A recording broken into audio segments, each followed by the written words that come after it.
You're listening to Live Free, Think Free on 90.1 KPFT Houston, your home for uncensored news and underground music since 2011.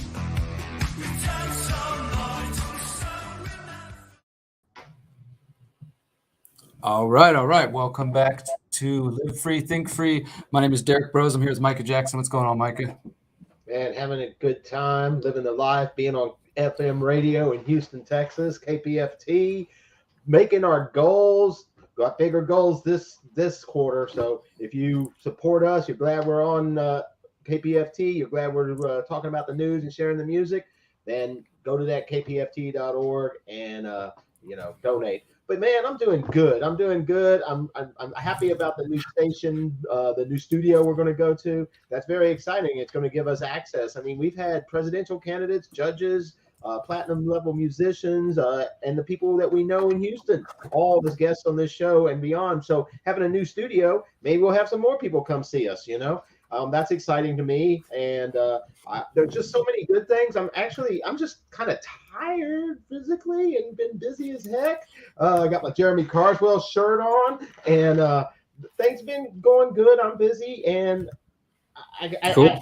I don't know, man. I get kind of worn down, but honestly, there's a lot of positivity in the air, and I'm happy to be able to share some of it, talk about some of the serious stuff, and try to bring a way of looking at it that we can get through some of this. As we always do on Free Thinker Radio, on Live Free, Think Free, we've always been solutions oriented, and I don't want to ever lose that perspective. And honestly, I have to admit that quite often it's our listeners, it's our audience that bring us the solutions. They'll offer something up in one of the chats, or they'll call into the show, and they bring that. And honestly, just being on the show, it feels good. So how have you been, man?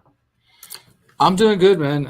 It's been a couple of weeks now since we've been on there. We missed last week. I was in Miami. I was doing an event out there, which honestly, it's so hot out there in Miami. I can't say that I was happy to stay there for more than a couple of days.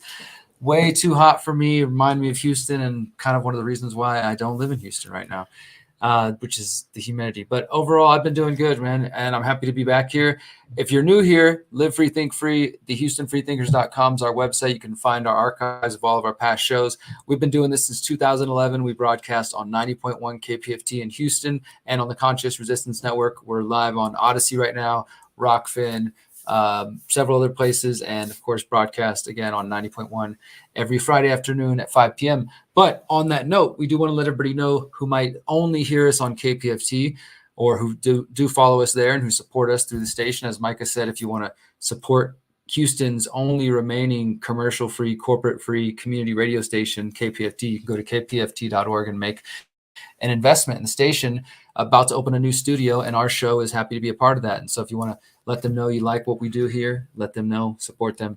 But we are going to be shifting time slots very soon. There's some schedule changes upcoming as people come back into the studio in KPFT. So those of you who listen to us live, we'll probably be sticking with the same time, but our KPFT broadcast time, which is Friday afternoons at 5 p.m., is only going to be for 2 more weeks. So you're hearing us live right now. You're hearing us this week. Then next week, the 23rd. After that, on the 24th, September 24th, the schedule will be shifting, and our show will be on the HD2 dial of KPFT for those who have the access to that, and that'll be on Wednesday evenings, I believe. So lots of changes, and we'll keep you updated with that. And of course, you find that info at thehoustonfreethinkers.com. We'll make sure that you don't miss an episode. But just in case, if you're only listening on KPFT, make sure to follow us on our website so you don't lose track of the content we put out and the things that we report on. Yeah. No doubt. I know we got a lot of stuff going on in Houston that I wanted to get into early on in our show here. There's East End farmers markets going on. We always try to shout out the farmers markets. This one's over there on Navigation, 2400 Navigation, right there on the Esplanade. Our good friend and guest and Daniel Oviedo will be performing a set there, so that might be a chance to get out, do some shopping, get some food, spend some money in the local economy, close to home. The money that's spent close to home is often spent again close to home. And an article we're going to get into about the Houston economy might kind of emphasize the point of that. Nonetheless, yes, there's Daniel. He's got all kinds of music and a wide history. He's a great musician, very talented. I have I've been floored by some of the songs he plays on guitar. And moving forward, we got moving forward, we've got Only Beast, The Western Civilization, and Such Marvelous Monsters. Such Marvelous Monsters been on this show as a guest, and Only Beast has played like a For the Community as well as Such Marvelous Monsters. Western Civilization, I know I've played them on the show, and they're playing over at 1810 Ojiman this Saturday, kicking off around 8 p.m. or so. The doors are at 8. So that's another thing you could get into. But we got even more. We got Numbers 44th anniversary. If you're in the Montrose area, Houston Numbers, No Numbers, been to some big shows at Numbers, that sort of thing. It's turning 44. They're having a big party, and of course KPFT. We're gonna be over on Caroline Street, so we're still in the neighborhood. But yeah, I got two more events to speak about that I think are really important and interesting. This one here is a film called Everything Everywhere All at Once, and it's put on at the Rice Cinema. And I thought it was interesting. It doesn't cost very much either. And I'm just going to read the synopsis real quick if you want to get out to it. It's Friday and Saturday at 7 p.m. So it turns out that this person, I don't know the star's name is Michelle Yeoh. She's basically an international star. She plays Evelyn Wang, who's a much put upon owner of a laundromat, being audited by a sinister IRS agent. So I figured we could talk about that. Played by Jamie Lee Curtis, and a mother of a teenager, Stephanie Hugh, who she also plays Evelyn Wang, martial arts master, and Evelyn Wang, international superstar and glamour icon, and so on and on. So it turns out that they have much produced a mad turducken off a film, filmed with genre madness, but also a film about actual problems in the world. So I don't know. It might be interesting to see someone dealing with corpses and IRS agents and just all that sort of stuff. And to get to a film over at Rice, that might be a nice outing, something different than your usual. But the final and perhaps closest to some hearts is the Saturday from 10 a.m. to 2 p.m. at the Houston Arboretum and Nature Center, the Bat Fest. Oh, yeah, that's right, Bat Fest. They're going to be talking bats. They're going to have vendors about bats. Did you know there's 11 species of bats here in Houston? I didn't know that. So, yeah, it's going to be very informative, as just reading about it is informative. So I know we've seen those bats. If you ride a bike, you've probably seen those bats coming out from underneath the bridges and such near the Eleanor Tinsley and the parks along Memorial. So nonetheless, so that was some local stuff. I thought that would be cool. Yes. I think it is important to highlight things like that as maybe as just simple, and especially if you're like, okay, I don't live in Houston, what does that have to do with me? But I feel like these are the kinds of things, even something simple like that, going out and learning more about a local species like the bats in your area, doing something useful, gaining knowledge in different ways that you might not think of, as especially for this, some of this audience might not think of it as like the most important thing in the grand scheme of the bigger picture, right? But I think that just gaining skills and knowledge, and especially of the world around you, is valuable no matter what. It's cool to go out sometimes, man. It really is cool, right? I mean, I get it. I turn into a complete introvert. I guess I'm an omnivert, right? I switch back and forth, right? I get so tired of seeing people. I just want to hide and have my records and just relax. But at the same time, I have always had a good time. I go to film, I have a good time. I go to a play, I have a good time, I feel like I've been more engaged in the world, and I'm always appreciative of that opportunity. I meet people different than myself. I meet people similar to myself, and I know I'm not alone, and people different than me and the same as me think all these different ways. And so, I don't know, I see people. I think that, I don't know, it's just an enriching and a rich part of life. And no matter where you are, I think if you don't have events, I met a person who was a painter, and they painted because they didn't have art. So if you don't have events, maybe you can make events. I know that Derrick and I made events because we didn't have events before. So yeah, if you're beyond Houston, just take a little bit of the spirit of what we're talking about, please. And let's get on. I know we got a lot more to talk about. And sure. Let's do that. I got this one, and it might not really count as local, but this inflation in Houston. We talk a lot about inflation, and we have for the whole life of this show, but we rarely really link it to Houston other than the Dallas branch of the Fed being there. So it turns out that Houston's basically got higher inflation, and what it suggests, basically, than the rest of the country. It suggests that demand is stronger and supply chain issues, labor shortages might be worse here than other cities. At least that's according to Patrick Jankowski, who's the SVP of research at Greater Houston Partnership. It continues to be higher than the national average and has been so for the past 5 months. The CPI, Consumer Price Index, says that it is 9.5% over past year. So, we had inflation last year too, right? So now it's 9.5% over that. So just thought I'd bring that up, let y'all know that Houston's standing out again. So, I mean, and this is the kind of hidden tax that people like Ron Paul have been warning about for years, right? Like this type of inflation, but hitting people on a local level Totally. at a higher rate than other places. Yes. And what I like, we've got an article to get into later in the show, I believe, that actually, and maybe we should just get into it now, that actually spells out, it doesn't go into the mechanism as we've discussed before on this show, but it also spells it out in maybe sort of layman's terms. And if that's, it's a national, and if you don't have any local that's pressing, then I'm fine with just transitioning to this Federal Reserve story. Go for it. The argument is that and this is the thing about it, right? These I guess authoritarian or statist or solutions from on high. I don't know what you want to call it, but these one size fits all mandates. I don't know. Ideas that are sold, with the rhetoric of how much good they can do if they were just benevolent and use their control of everything for good. But this isn't always what happens. The Federal Reserve is now engaged in a concerted program to increase unemployment. Yes, that's right, to increase unemployment from its current rate of 3.5%. And we've already talked about that for the last couple of years, about the Bureau of Labor Statistics even changing their own numbers to strip U.S. workers, the average person, of small gains in bargaining power that they may have achieved in the aftermath of the COVID economic lockdown.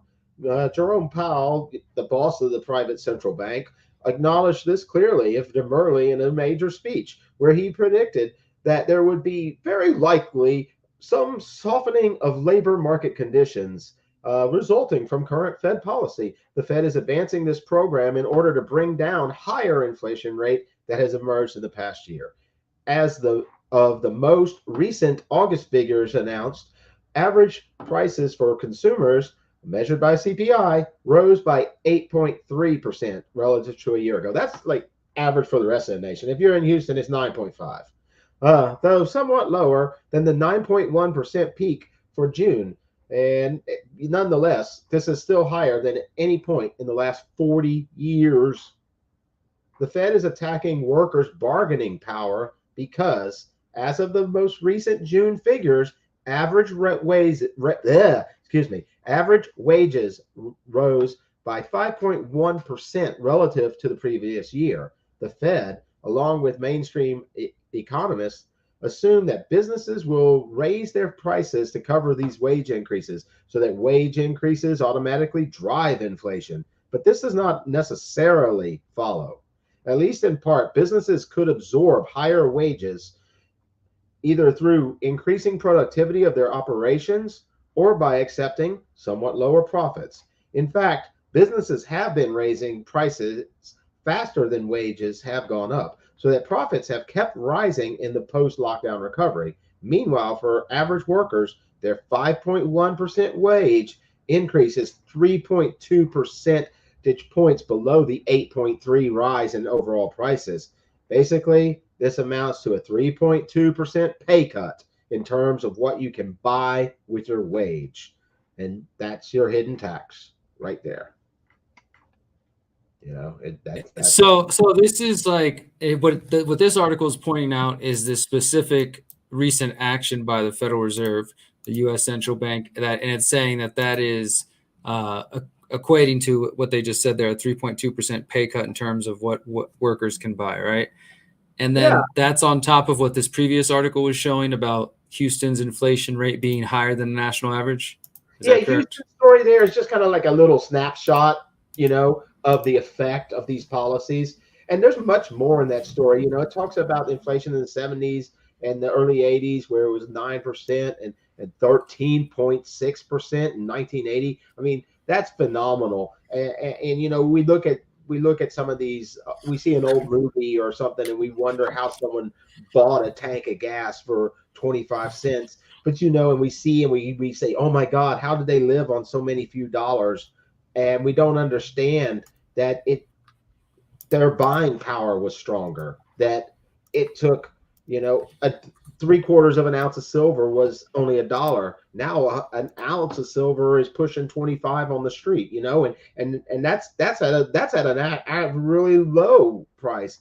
So, I think it's basically the problem with what you would call a fiat or a chit, like company chit economy, where you're basically just given a ghost of money, a symbol of buying power. And yeah, you can go out there, but it's perpetually losing power. You have to trade it for something that's not going to lose buying power. So yeah, I would recommend this story. It is interesting, and it does go Micah, I'm not sure if my last question came across, so I'll just ask again briefly. So was it like, if I understood it correctly, like what this article is pointing out, the Nation one, about this action taken by the Fed and how that equates to essentially equates to a 3.2% pay cut for the worker and what they can actually buy, right? And then the article we had before that is talking about inflation in Houston being higher than the average, the national average. So those two things kind of together, right? Like these are working together against. So honestly, in Houston, we're losing even more of our buying power. That's what I'm thinking. Yeah, that's what I was trying to. So that's pretty crazy. It's like losing a nickel out of every dollar almost. It's to that point, and that's just over last year. That's how fast it's starting to happen. What do they say? Slowly at first, and then sudden. But I'd like to go on a little bit, because it does point out some other. We did just speak briefly, and I skipped ahead to the other big difference between the early 80s and the present is the relative conditions faced by the working class. Average real wages in the U.S. after controlling for inflation had risen to nearly 50% between 1960 and 72, just prior to the big first 73 oil price spike. And so what happened in 70? It got decoupled from gold. In 64, decoupled from silver. In 72, the average non-supervisory worker earned $25.28 per hour adjusted for inflation. You know what I'm saying? Well, as of 2021, the average worker earns $25.18. Do the math. We lost a dime. This is a time when labor productivity, wasn't that the point of all this ingenuity, was higher productivity? The average amount of each a worker is able to produce over the course of the day has increased by nearly 250% between 72 and 21. So we've made 250% more to basically get a dime less in buying power. Yep, the average worker. If between 72 and today, average wages have risen in step with productivity gains and not a penny more, the average worker's hourly wage in 2021 would have been $61.94, not $25.18. So yeah, like think about that.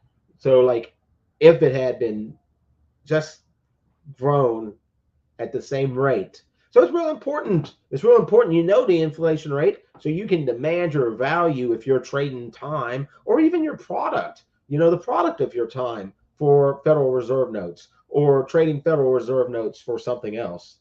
So the idea. How do you think? Yep. How do you think an employer would respond if somebody went in there saying average hourly worker and said, hey, what, I've been doing the math and I did my research, and if it wasn't for the Federal Reserve, I would be making $61.94 an hour. So I'd like what I'm actually worth. I tell them this: if I was their employer, all that's true, yo. Here's how much we make, and you keep doing a good job, and I can get another new car next year. No. No, but you can show people, there's lots of different ways to show them. And I do think, it's about giving them maybe not everybody a share of the profits but people who have put in their time a share of the profits, maybe the boss and the people who own the machine of the establishment there are making a little bit more. But if you've been a good helper and you've been able to help them make more money, then why wouldn't they want you to earn more money? And if they don't want you to earn more money, why would you want to work for such a caricature? Is that your real only opportunity to earn your bread? I am sorry for those that have to say yes, but I'd love to believe that you just haven't found a different solution. I believe that there's many other opportunities than working for such sort of despots.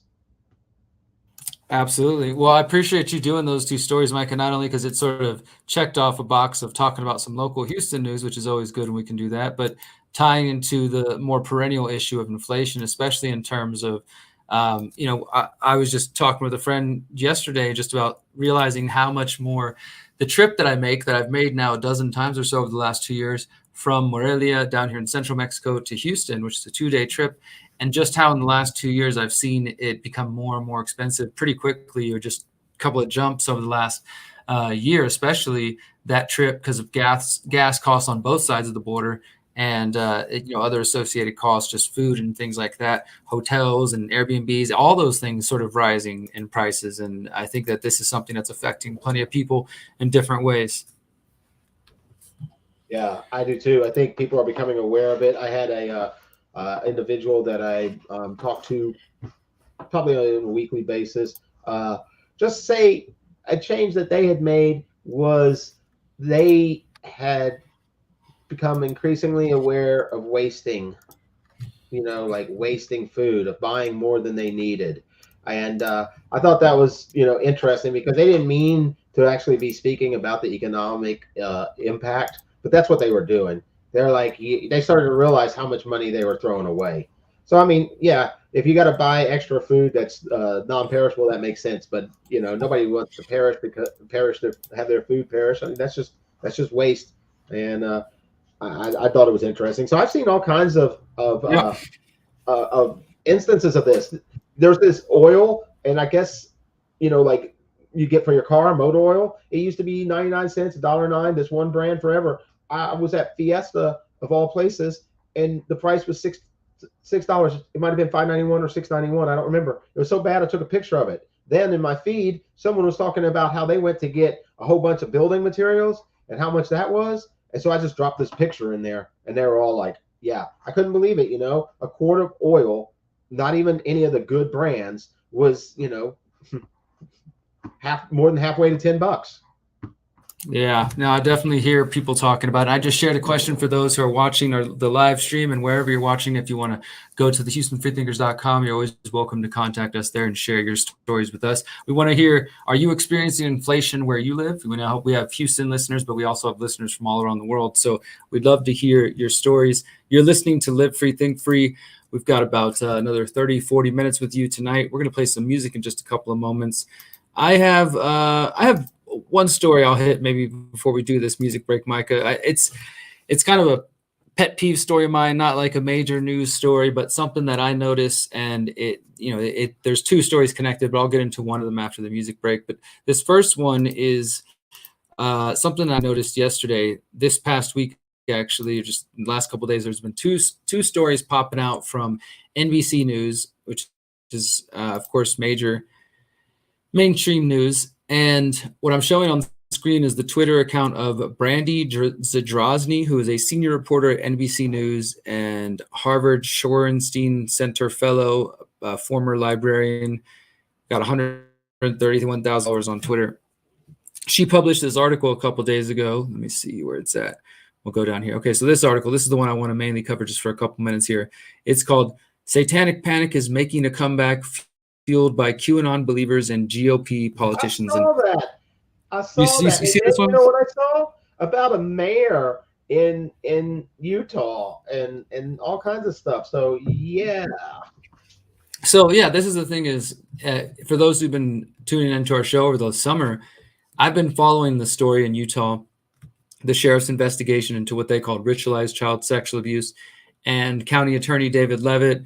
Just it's a really interesting situation. We don't have time or really the space to rehash it here. But the point is, and I actually did a video for people who want to hear a deeper dive. You can go to theconsciousresistance.com. I just put it out yesterday, exploring this article, which it's a lot of ink, a lot of paper, a lot of typing.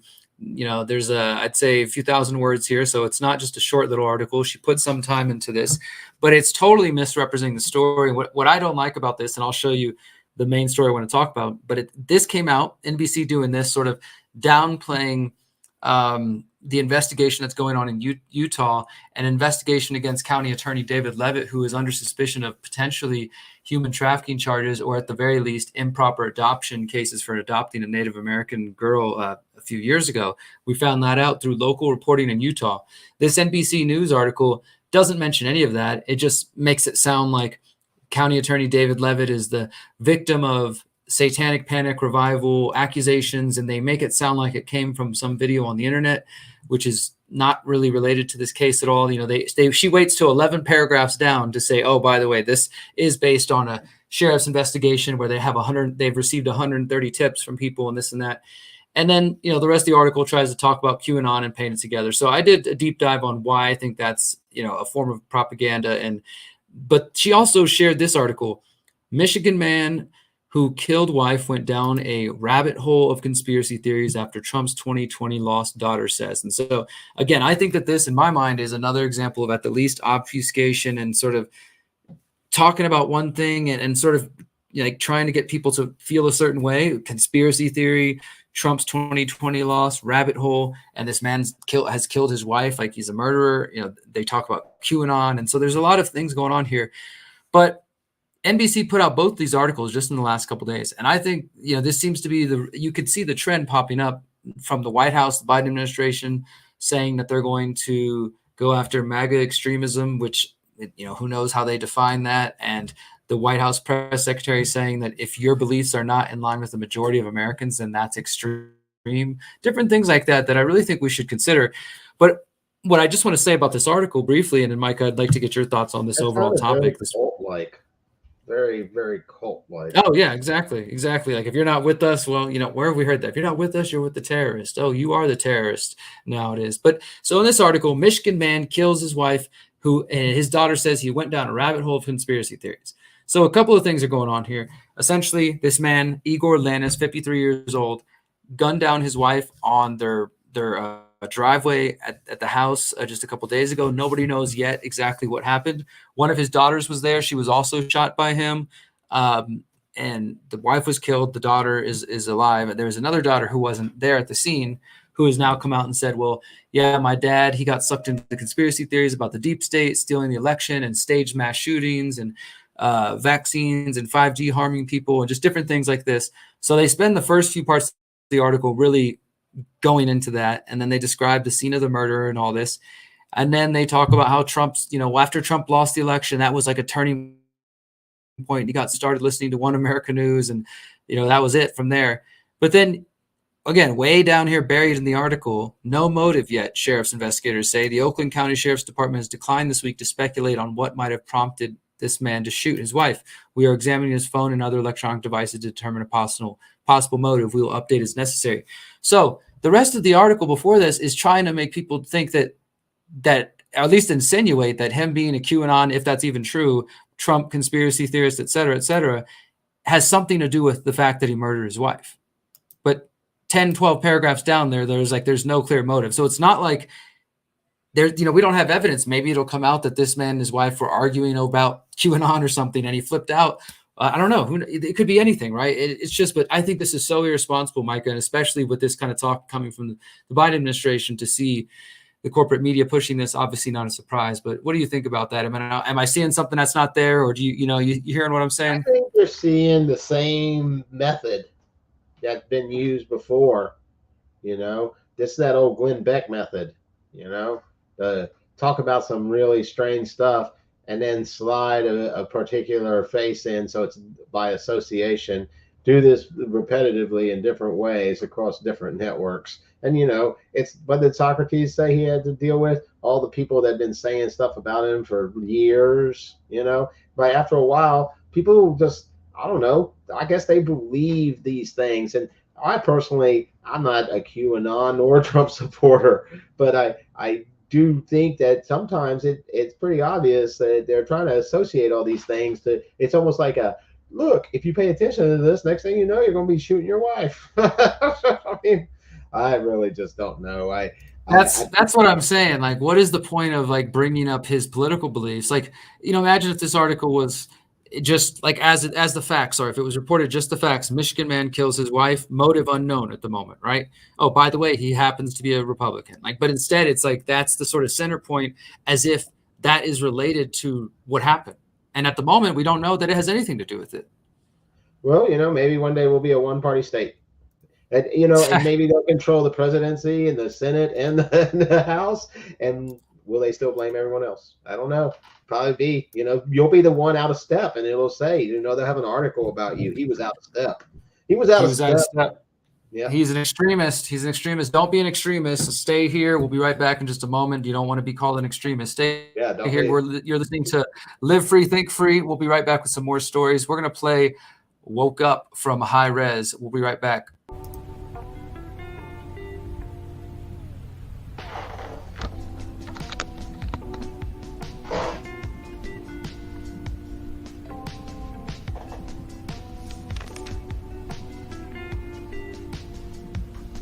Damn it, Jesse, you better be cleaning your room.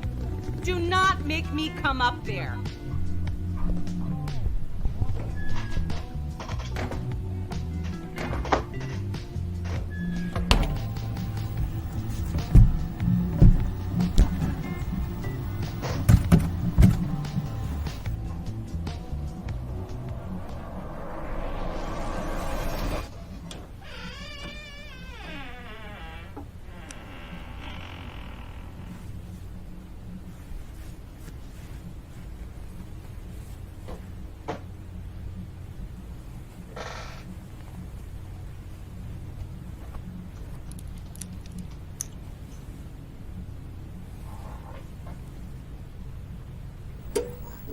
President Kanye West has made it mandatory for NFL players to levitate during the national anthem.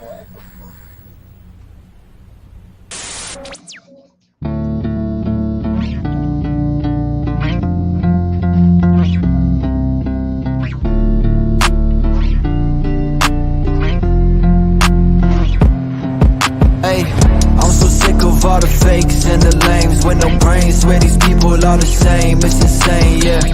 All these people wanted fame, what a shame, who's to blame? Ain't nobody really real as they claim, yeah. I'm so sick of all the fakes and the lames with no brains, swear these people are the same, it's insane, yeah. All these people wanted fame, what a shame, who's to blame? Ain't nobody really real as they claim, yeah. Everybody wanna be famous, but nobody really wanna put the work in. People be thinking that how they be thinking is how it should be, and that they know for certain. Everyone have an opinion, they say that they love you, they smile, they grinning, but as soon as you turn your back on the men and the women, they hate to see somebody winning, and that is the difference between me and you. You read a headline and think that it's true. I do not sit on the internet jealous of people because I got something to do. Look at my followers, look at my likes, look at my food, look at my wife, look at my dog, look at my life. I think that I really forgot what I like. Did it really happen if there's not a pic? All of you people are making me sick. The news doesn't care about telling the people the truth, cause they know you're still gonna click. I need a break, just give me 5. Think I'm the last normal person alive. I am so sick of the people that's sick of the truth. They more entertained by the lies, damn. I'm so sick of all the fakes and the lames with no brains, swear these people are the same, it's insane, yeah. All these people want is fame, what a shame, who's to blame? Ain't nobody really real as they claim, yeah. I'm so sick of all the fakes and the lames with no brains, swear these people are the same, it's insane, yeah. All these people want is fame, what a shame, who's to blame? Ain't nobody really real as they claim, yeah. I'ma let you finish, God is my witness, taking pictures in the gym, but you ain't into fitness. Sign up for this company and you'll get hella riches. You just need all of your friends to sign up after, that's the business. People glued to their phones, they're all clones. Look at someone they don't know, like, oh my god, that's gold. Base their life on famous people's reality TV shows. videos, scroll on social media until their ego grows and grows. Bought a chain, but I got bills. Someone's dying, we should film. Famous people with no skills, think society's gone downhill. Watch the news, now I'm woke. Agree with me or you're a joke. People flexing on the gram, holding cash, but they're broke. Damn. I'm so sick of all the fakes and the lames with no brains. Swear these people are the same, it's insane, yeah. All these people want is fame, what a shame. Who's to blame? Ain't nobody really real as they claim, yeah. I'm so sick of all the fakes and the lames with no brains. Swear these people are the same, it's insane, yeah. All these people want is fame, what a shame. Who's to blame? Ain't nobody really real as they claim, yeah.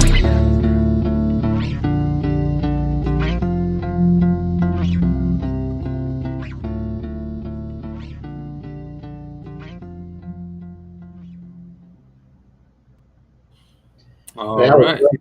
That was great. I'm glad you brought that one, Derrick. High res. I guess you can find him on YouTube if you missed the chance to see the video. That's pretty sick too. I think he's definitely got something to say, and I enjoyed it. Yeah, It's a check him out. It's blessing. HI-REZ, high res, and that one was called Woke Up. Definitely. All right, Blessing to share and hear music on KPFT. Thank you, everyone that tunes in. Maybe he set it as a preset on your grandma's car. I don't know.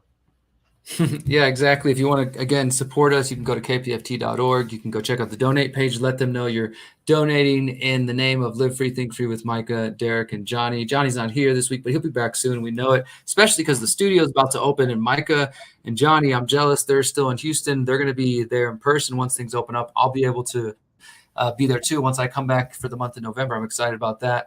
But lots going on. And yeah, you can find out all about the history of our show, previous episodes, thehoustonfreethinkers.com. But for now, let's get back to it, continue the conversation.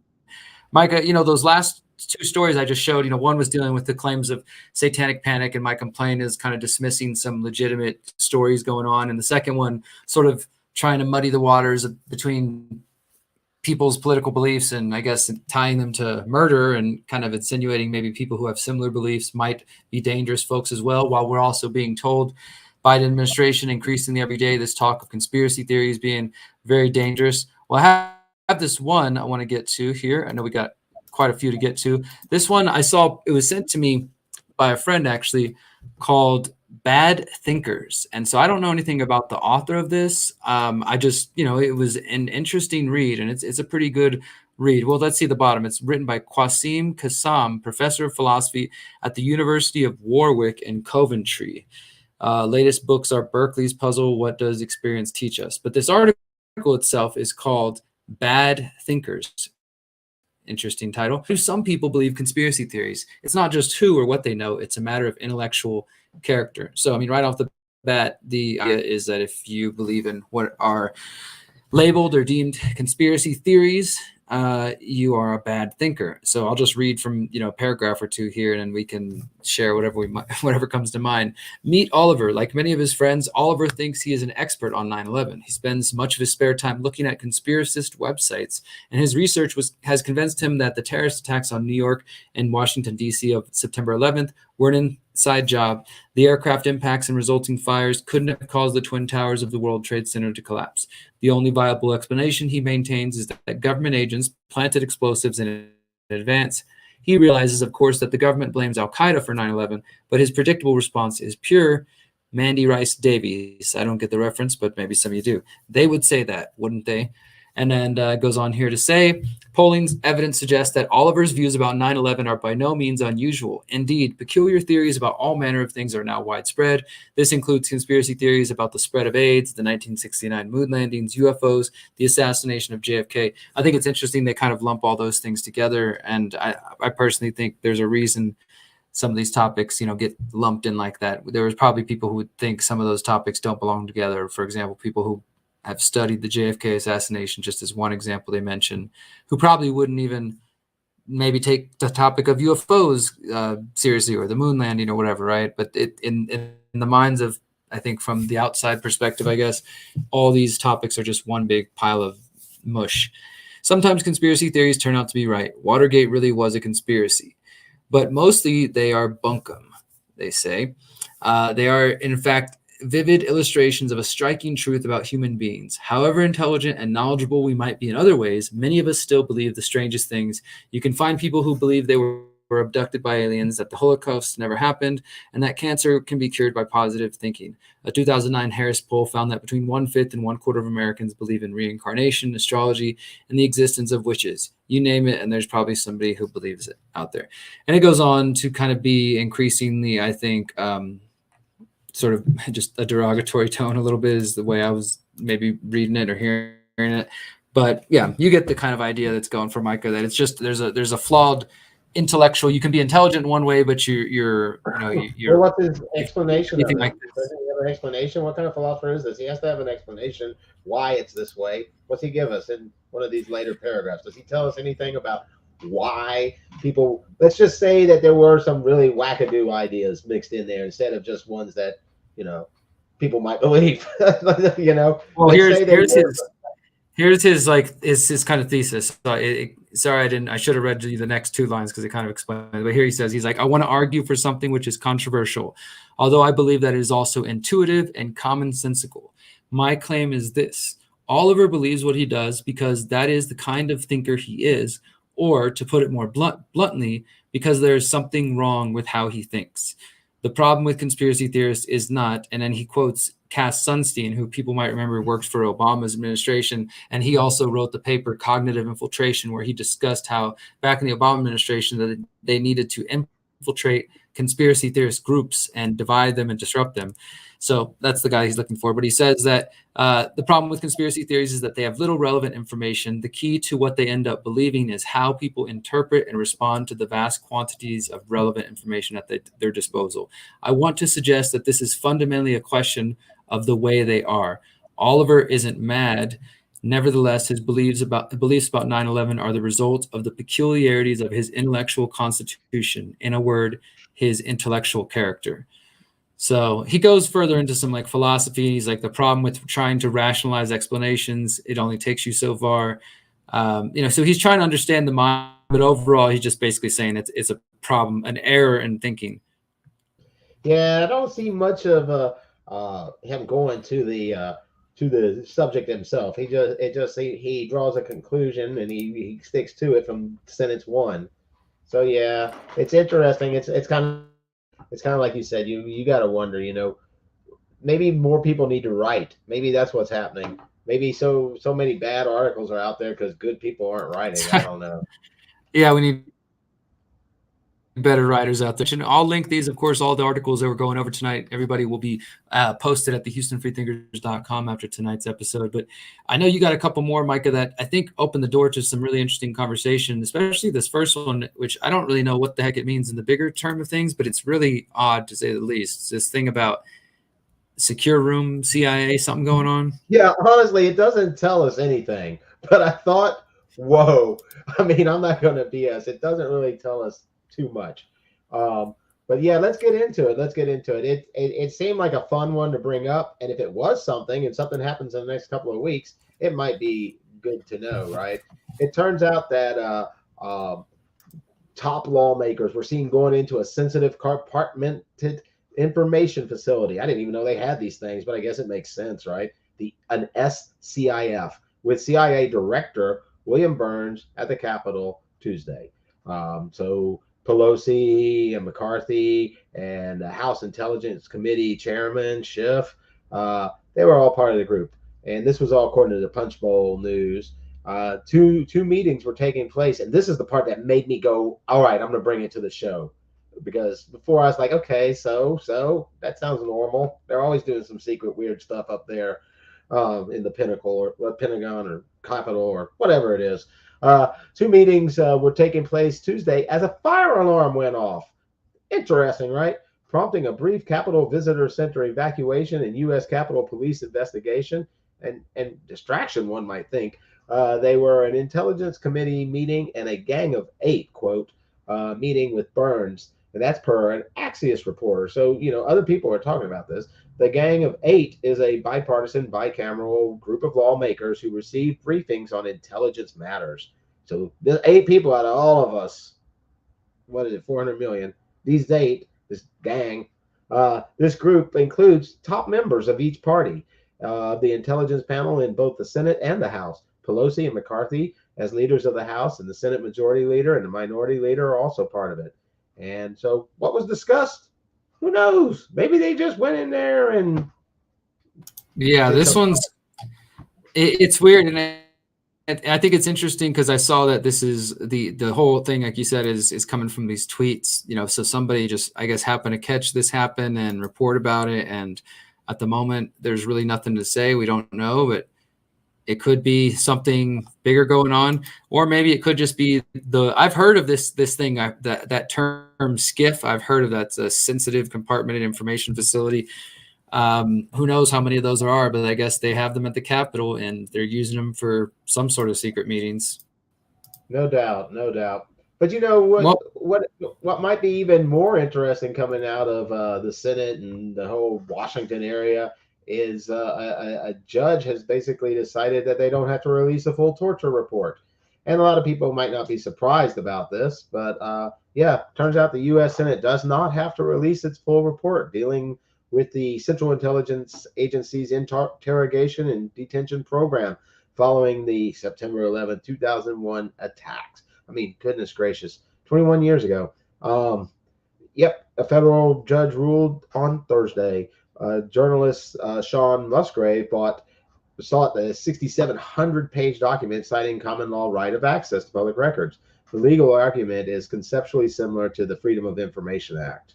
Congress is not subject to the Freedom of Information Act. And the U.S. Court of Appeals for the D.C. Circuit ruled in 2016 that the report was a congressional record. Musgrave's legal argument was made in an attempt to get around that limitation. Common law right of access is decided in the D.C. Circuit based on a two-part test. So this is their method of deciding whether we get to know or not. That requires a determination that the document is a public record and then balances the government's interest in keeping the document secret against the public's interest in disclosure. And I think that's a loaded sentence, and I'd love to talk about it more. And I know we need to press on with the story, but I really want to understand what people out there think about what a government interest is, because when I look at the Constitution, I mean, it's kind of messed up, and I know there's a lot of things to be changed, but I think there's a spirit in there that says the government's interest is keeping the people free. And so I don't understand how free we're going to be if we don't know what's going on. I'm just saying, but that's some weird guy on the radio, right? D.C. District Judge Beryl Howell ruled that the report does not qualify as a public record subject to common law right of public access because although it was part of the committee's investigation, it was aimed at gathering information and did not make recommendations or propose legislation. Nothing's going to change. Therefore, she said, it falls under the protections of the First Amendment speech and debate clause, protecting legislators' speech while crafting legislation. The government interest in keeping the information secret outweighs public interest, Howell wrote. The report contains highly classified information about CIA's detention and interrogation policies and procedures that would compromise national security if released, far outweighing the public's interest in disclosure. So, yeah, if they told you about how they tortured people and interrogated them, then, it would just, we wouldn't be a nation anymore. It would severely compromise national security. It's hard to believe they still throw around national security as an interest other than the people's, but, maybe they see it as an interest other than the people's. Musgrave's attorney said they plan to appeal the decision. While we're obviously disappointed with the results, we recognize that from the outset that this would be an uphill battle. I guess it always is, right? We understand that this is a thorny issue and will ultimately need to be decided by a superior court. I'm really glad they're not stopping. McClellan disagreed with Howell's assertion that the report was preliminary and advisory step to inform future legislation. The committee crafted the report to preserve information and inform people about what had happened. It is not deliberative. It does not fall under the speech and debate clause protection. And so we'll see. We'll see what happens. I guess, it's always a struggle to find out what they're doing. And usually it's something bad to people that we have to work hard to find out about, And it's kind of weird, you were talking about the conspiracy theories and different labels. you know, and I was just thinking also about yesterday's conspiracy theory, tomorrow's breaking news, right? I mean, how many times has this happened? And nonetheless, Yeah, I'm glad you brought this up, Mike. I really am, because this is I'm pulling up some articles for those who are watching the screen. I just want to show you the coverage that we've done and that I've done over the past years, because the torture issue has always been something that has driven me crazy, because it seems like it's one that is out of the light of most Americans' awareness. People forget that torture was happening. I've got this one. Where's it at? Where it's showing that even in the Trump administration, for those who maybe think this is just an Obama administration, Biden administration, et cetera, the Trump administration appointed Gina Haspel to the CIA, and she was responsible for torture when she was in her position. Jose Rodriguez, this man I think should be made famous. They're showing a meme that I made years ago.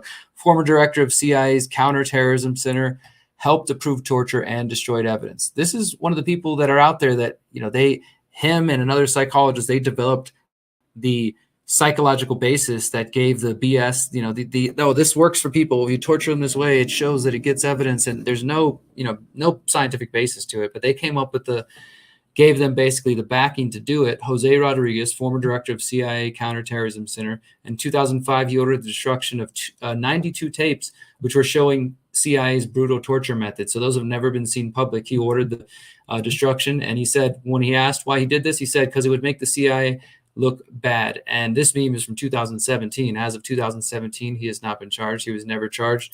And this relates to an article that I put out back then in 2017. Historic videos, CIA officials testify about torture for the first time. This is back in 2017, resulting from an American Civil Liberties Union lawsuit, which got this a video of James Mitchell and John Bruce Jessen. Those are the guys, the psychologists I was talking about, who came up with the program. And then along with that other man, Rodriguez, they helped kind of cover it up and hide it.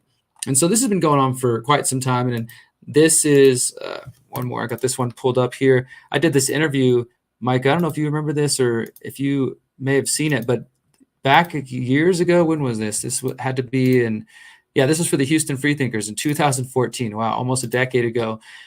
I went to this event in Houston and was able to interview the United Nations rapporteur for torture, and I'm showing on screen for those who can see. This is November 14th, 2014. Juan Mendez was his name. And it was just a short 4-minute interview, me asking him about, the United States torture. And the quote that I put for the title was what he said was that torture is state terror. So just kind of showing you, we've been on this for some time talking about this topic. It's something that if you paid attention, you're probably aware of. If not, maybe you forgot this is part of the United States military and government's legacy.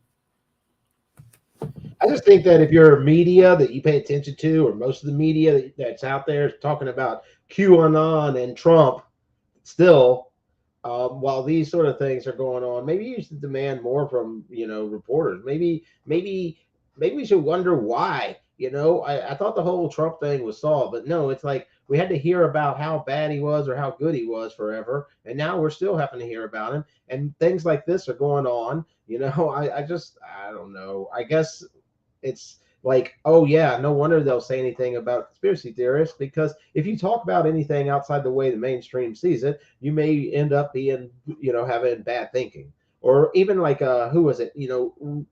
This is state, terrorism too. Look at what Macron said. These people aren't citizens. Imagine that, Americans. You're not a citizen. I mean, maybe we would never have that happen here, right? But that's how far some of these people are willing to go, and I think the faster in their mind, the better. So I think that's why a lot of these stories are important, and why news analysis of everything is important. We need to question, and we need to, obviously we need to digest some of the information and make decisions, but to blindly accept the main things they're talking about, I don't know. Maybe that's just something. What is about our intellectual character there, Derrick? We got bad thinking. Overfed at the trial. We're bad thinkers. That's what it is. That's code for free. Yeah. Well, I got one more I want to point out before we wrap up for the night. This is just a quick headline, and it's basically just a summary of another kind of statement from the World Economic Forum. The folks behind the June 2020 announcement of the Great Reset, proponents of Agenda 2030 and the Fourth Industrial Revolution, technocracy, things like this. They're in their own words, and they support programs like ESG, environmental, social governance, essentially social credit scores. Well, the World Economic Forum has now put out statements pushing carbon allowance surveillance system to track personal emissions. This came out. It says publishing ideas about climate change, monitoring carbon emissions, not again on the corporate level, but as I've been saying, and we've been warning for a while, about you on the individual level. They call it My Carbon Initiative, and this is part of India's Ministry of Housing and Urban Affairs Smart City Mission, and it's about, quote, inclusivity of citizens and reducing carbon emissions in urban areas.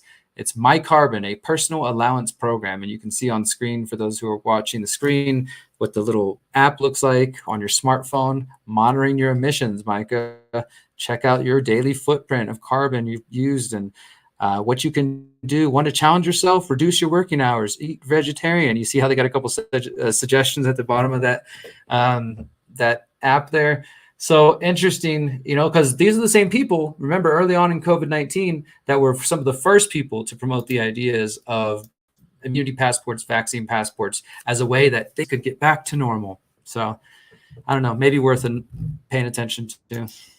Yeah, it's probably good to know what they're pushing, so you don't just always believe that it's a great thing, because it's always going to be packaged as a great thing, Absolutely.